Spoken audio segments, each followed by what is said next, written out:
What's up guys, it's Tommy here and welcome to a brand new Liverpool news video where we will talk about the Africa Cup of Nations and this new COVID variant, and the Africa Cup of Nations could be cancelled. There is a very real possibility of that happening because European clubs have this new concern over the Africa Cup of Nations being played in Cameroon from January the 9th, I think, but Liverpool could lose 3 players, Mane, Salah and also Naby Keita, for a month, and also there is a danger of those players missing even the Chelsea game, which I think is on January the 2nd, and Liverpool are still in talks with the football federations for that to not happen, because if Liverpool are desperate to have Salah and Mane and Keita available for the Chelsea-Liverpool game, which could be pivotal in the title race. And also we will have some injury updates on Naby Keita himself and Joe Gomez and other players. So if you enjoy these Liverpool news roundup updates,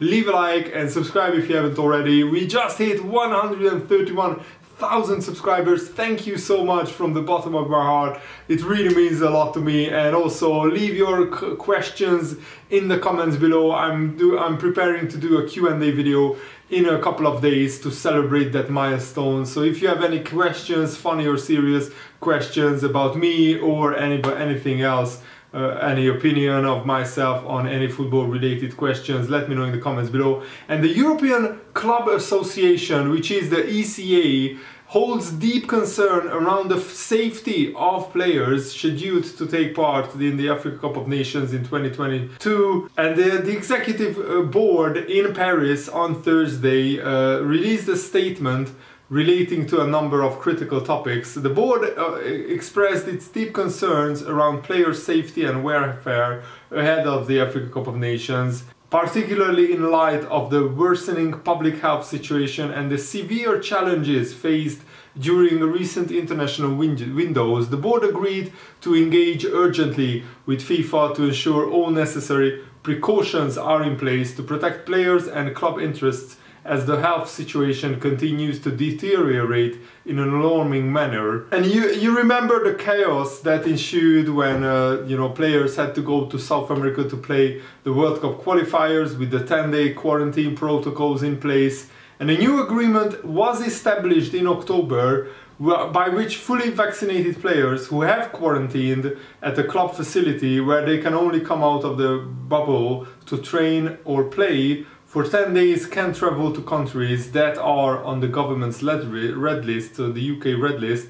And I'm not sure if the Cameroon is on the red list or not, but it's very concerning that this Omicron new variant of COVID is even more contagious and it spreads even faster.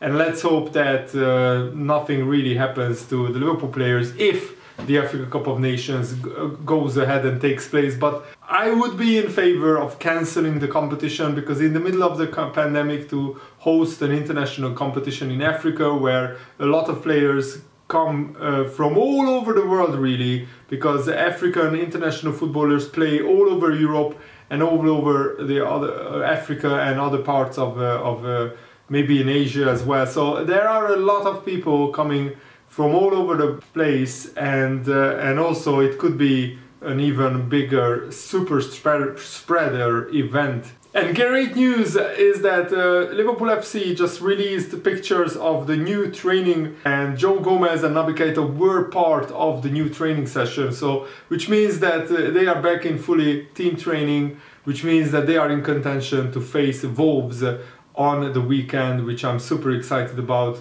And even Stan Collymore even claimed that he would be happy for Premier League games to go back to being played behind closed doors if the scientists discover that this new variant is more transmissible and increases the chances of hospitalization. That is not confirmed yet. They are still researching it, so at the moment it's not definitive whether it is more transmissible or not, but this is what he said. If this Omicron variant is bad and there's even more potential for other variants, we have to realize as a football family that we may again have to give up on going to Villa Park and Anfield and other stadiums for a defined period of time. You know what, it would be the right thing, because public health is more important than our right to go to a football match. And that is correct, but if all people were vaccinated who go to these games, then I don't see really the problem with that.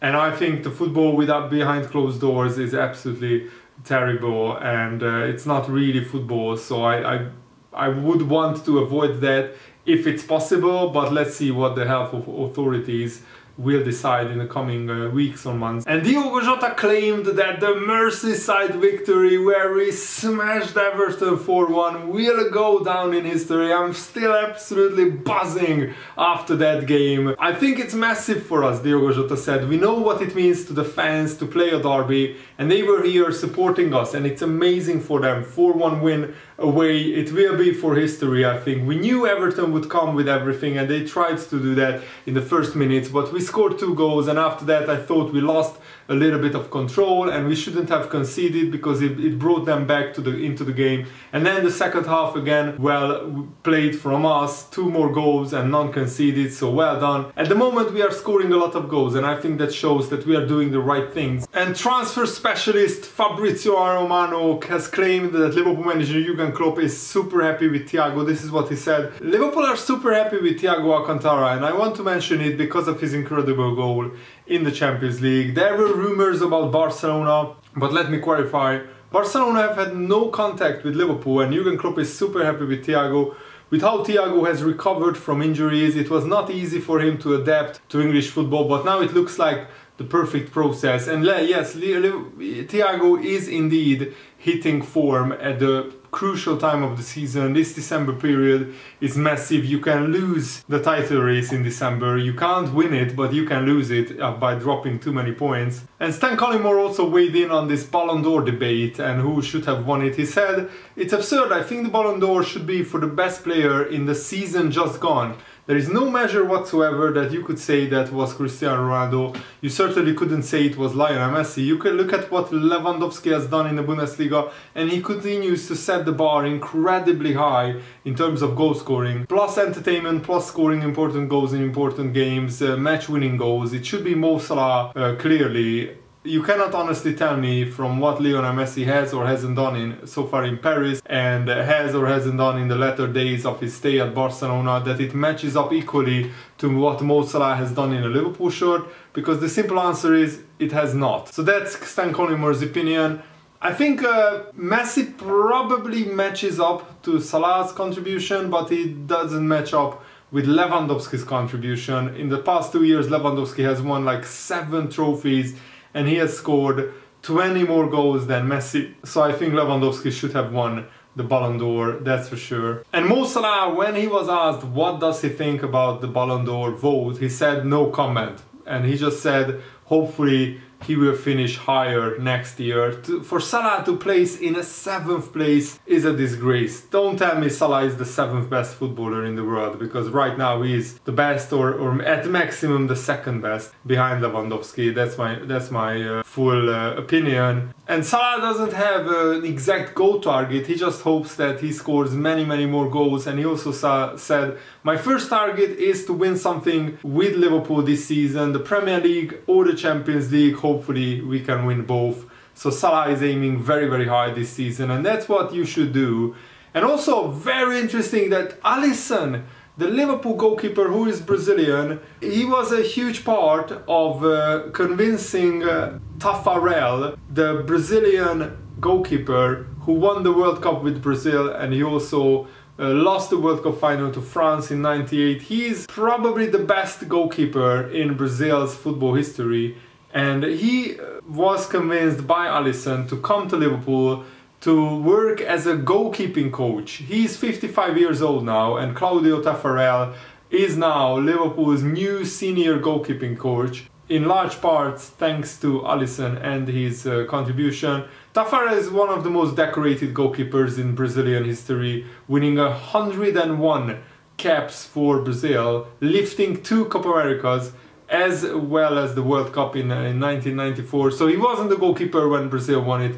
in 2002, I apologize, but in 1994 when Brazil won, he was the goalkeeper. And he has worked as the goalkeeping coach for the Brazilian national team since 2014, and he has struck up a strong relationship with Alisson as a result. And Taffarel visited Liverpool's training center last week, having had initial discussions with Liverpool over a potential role during the summer. And I think Alisson will be even more happy now that Taffarel is working at Liverpool. And former Aston Villa player Alan Hutton, who is now working as a pundit, has said this about Diogo Jota: he's a brilliant footballer. Obviously I played against him at Wolves and you could see it, but he's actually taken his game to the next level moving to Liverpool. There were probably a couple of eyebrows raised when he did the move, but he has taken on the challenge.